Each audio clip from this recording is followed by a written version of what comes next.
മുണ്ടക്കൈ ചൂരൽമല ദുരന്തത്തിൽ മാതാപിതാക്കൾ നഷ്ടമായ കുട്ടികൾക്കുള്ള പഠന സഹായ വിതരണത്തിൽ ആശയക്കുഴപ്പം. കുട്ടികളുടെ പഠനാവശ്യത്തിനായി 2.1 കോടി രൂപ കൈമാറിയതായി CMDRF വെബ്സൈറ്റിൽ കാണിക്കുന്നുണ്ടെങ്കിലും തുക കളക്ടറുടെ അക്കൗണ്ടിൽ എത്തിയില്ല.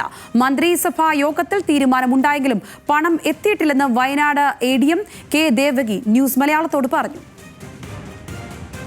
മാം, ഞാൻ നോക്കിയപ്പോഴേ ഈ CMDRFന്റെ ഈ സൈറ്റില്ലേ, ഈ സൈറ്റിനകത്ത് ഈ കുട്ടികൾക്ക് വേണ്ടി ഈ തുക നൽകിയിട്ടുണ്ടെന്നാ കാണിക്കുന്നത്.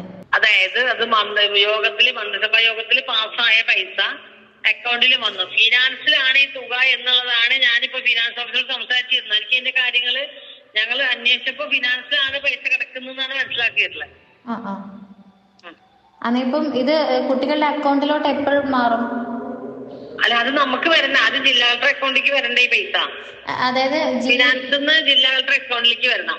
ജില്ലാ കളക്ടറിന്റെ അക്കൗണ്ടിലോട്ട് വന്നിട്ടില്ല എന്നാണോ പറയുന്നത്? ഇല്ല, അതെ. എന്നിപ്പോ ഈ അനുവദിച്ച തുകകളാണോ ഇന്നിപ്പം ഈ സൈറ്റിൽ അപ്ലോഡ് ചെയ്തേക്കുന്നത്? അത് ഏത് സൈറ്റിലാണ് അപ്ലോഡ് ചെയ്തിരുന്നത്? CMDRFന്റെ allotment for Wayanad landslide, അതിനകത്ത്. അത് ഞങ്ങള് കണ്ടു. ആ പൈസ ഇവിടെ വന്നതായി ഞങ്ങൾ വരവ് വെച്ചിട്ടില്ല. പൈസ അലോട്ട് ചെയ്തിട്ടുണ്ട്, പക്ഷെ വരവ് വെച്ചിട്ടില്ല. ഓക്കെ, അവിടെ എത്തിയിട്ടില്ല അല്ലേ? നമ്മളുടെ വയനാട് കളക്ടറിന്റെ അക്കൗണ്ടിലോട്ട് ഈ പൈസ എത്തിയിട്ടില്ല. അതെ. Okay, thank you ma'am. അതേസമയം വനിതാ ശിശു വികസന വകുപ്പ് മാതാപിതാക്കൾ നഷ്ടപ്പെട്ടവർക്ക് 10 ലക്ഷം രൂപ നൽകിയിരുന്നു. ഈ പണം CMDRFിൽ നിന്നും നൽകിയതാണ് എന്ന് തെറ്റിദ്ധരിപ്പിക്കാൻ ശ്രമം നടക്കുന്നതായി കുട്ടികളുടെ രക്ഷകർത്താക്കൾ പറയുന്നു.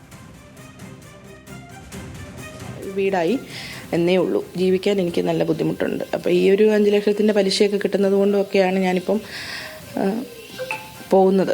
എനിക്ക് ഈ പൈസ കിട്ടുവാണെങ്കിൽ എനിക്ക് ഉപകാരമാണ്. 100% എനിക്ക് എൻ്റെ ഇപ്പോഴത്തെ ആരോഗ്യസ്ഥിതി വെച്ച് 3 മക്കളുണ്ട്. അവരുടെ വിദ്യാഭ്യാസം, അവർക്ക് നല്ല രീതിയിൽ വിദ്യാഭ്യാസം കൊടുക്കാൻ വേണ്ടിയിട്ട് എനിക്ക് മൂത്ത മോള് 10ാം ക്ലാസ്സിലാണ്. പിന്നെ അവൾക്കുള്ളത് ഇനിയും തുടർന്ന് വരുന്നത് പഠനത്തിന് വേണ്ടിയിട്ട് നല്ല പൈസ വേണം. അപ്പം എന്നെക്കൊണ്ട് കൂട്ടിയാൽ കൂടുന്നല്ല, ഞാൻ ഒറ്റയ്ക്കുള്ള, എനിക്ക് വേറെ സഹായത്തിനൊന്നും അങ്ങനെ ആരുമില്ല. വിവരങ്ങളുമായി ലിനറ്റ് വർഗീസ് ചേരുന്നു വയനാട്ടിൽ നിന്നും. ലിനറ്റ്, ഇക്കാര്യത്തിൽ എന്താണ് ഒരു വ്യക്തതയിലേക്ക് വരാൻ കഴിയുക? എപ്പോഴാണ് അതിൽ സാധിക്കുക? CMDRFിൽ നിന്നും എപ്പോഴാണ് ഈ ഫണ്ട് അനുവദിച്ചതായിട്ടുള്ള അലോട്ട്മെന്റ് ലിസ്റ്റിൽ ഇത് കാണിച്ചിരിക്കുന്നത്?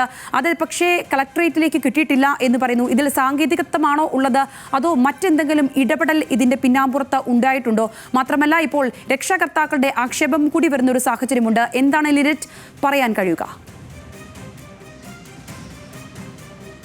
സംഗീത, ഈ പണം CMDRFിന്റെ ഫണ്ടിൽ നിന്ന് ഇവിടെ ജില്ലാ കളക്ടറിന്റെ അക്കൗണ്ടിലേക്ക് മാറ്റി എന്നാണ് അറിയാൻ സാധിക്കുന്നത്. CMDRFിന്റെ സൈറ്റിൽ നോക്കുമ്പോൾ നമുക്കതാണ് മനസ്സിലാക്കാൻ സാധിക്കുന്നത്. പ്രത്യേകിച്ച് മാർച്ചിലാണ് ഇത്തരത്തിലുള്ള ഒരു സംഭവം ഉണ്ടായിരിക്കുന്നത്. മന്ത്രിസഭാ യോഗത്തിലാണ് മാർച്ച് 19-ാം തീയതി ഇത്തരത്തിലുള്ളൊരു പ്രഖ്യാപനം സർക്കാരിന്റെ ഭാഗത്തു നിന്ന് ഉണ്ടായിരിക്കുന്നത്. അതിനുശേഷം ജില്ലാ കളക്ടറിന്റെ അക്കൗണ്ടിലോട്ട് 10 ലക്ഷം രൂപ വെച്ച് മാതാപിതാക്കൾ നഷ്ടമായ വിദ്യാർത്ഥികളുടെ അക്കൗണ്ടുകളിലേക്ക് മാറ്റുമെന്നാണ് അറിയാൻ സാധിച്ചിരിക്കുന്നത്. അതിനകത്ത് 21ഓളം പേർക്കാണ് ചൂരൽമല മുണ്ടക്കൈ ഉരുൾപൊട്ടലിൽ വിദ്യാർത്ഥികൾക്ക് മാതാപിതാക്കളെ നഷ്ടമായത്. പ്രത്യേകിച്ച് എടുത്തു പറയേണ്ടത് ഈ 2 കോടിയോളം വരുന്ന രൂപ CMDRFിന്റെ ഫണ്ടിൽ നിന്ന് ഈ ഒരു ജില്ലാ കളക്ടറിന്റെ അക്കൗണ്ടിലോട്ട് മാറിയതായിട്ടുള്ള തെളിവുകളും ന്യൂസ് മലയാളത്തിന് ലഭിച്ചിട്ടുണ്ട്. എന്നാൽ ഈ ഒരു അക്കൗണ്ടിൽ നിന്ന് ഈ ഒരു ഫണ്ട് ജില്ലാ കളക്ടറിന്റെ അക്കൗണ്ടിലേക്ക് എത്തിയിട്ടില്ല എന്ന് വ്യക്തമാക്കിക്കൊണ്ടിരിക്കുകയാണ്. ADMന്റെ ഓഡിയോയാണ് നമ്മൾ അല്പം നേരം മുൻപ് കേട്ടത്. പ്രത്യേകിച്ച് ഇതിനകത്ത് എന്തുകൊണ്ടാണ് ഇവിടെ ഈ അക്കൗണ്ടിലോട്ട് പൈസ എത്താത്തത് എന്ന് നമ്മൾ കണ്ടെത്തേണ്ടിയിരിക്കുന്നു. പ്രത്യേകിച്ച് 3 മാസത്തോളമായി ഇത്തരത്തിൽ ഫണ്ട് മാറ്റിയിട്ട് എന്നാണ് മനസ്സിലാക്കാൻ സാധിക്കുന്നത്. ചെക്കിൻ്റെ അടക്കം എന്തെങ്കിലും പ്രശ്നങ്ങളായിരുന്നെങ്കിൽ നേരത്തെ പരിഹരിക്കേണ്ടതായിരുന്നു. ഇതിലെന്താണെങ്കിലും എത്രയും പെട്ടെന്ന് തന്നെ ഇതിനൊരു ഉത്തരം കണ്ടെത്തേണ്ടത് അനിവാര്യമാണ്. പ്രത്യേകിച്ച് വനിതാ ശിശുക്ഷേമ വകുപ്പിൻ്റെ നേതൃത്വത്തിൽ 10 ലക്ഷം രൂപ മാതാപിതാക്കൾ നഷ്ടമായ 21 പേർക്കും ലഭിച്ചിരുന്നു. ഈ ഫണ്ട് തന്നെയാണ് CMDRFിന്റെ ഫണ്ട് എന്ന് തന്നെയാണ് മറ്റു ഉദ്യോഗസ്ഥർ ഈ ഒരു രക്ഷകർത്താക്കളോടും ഇവരുടെ ബന്ധുക്കളോടും ഒക്കെ തന്നെ പറഞ്ഞ് ഫലിപ്പിക്കാൻ ശ്രമിച്ചുകൊണ്ടിരിക്കുന്നത്. വ്യക്തമാണ്. വയനാട്ടിൽ നിന്ന് ലിനറ്റ് വർഗീസാണ് വിവരങ്ങൾ പങ്കുവച്ചത്.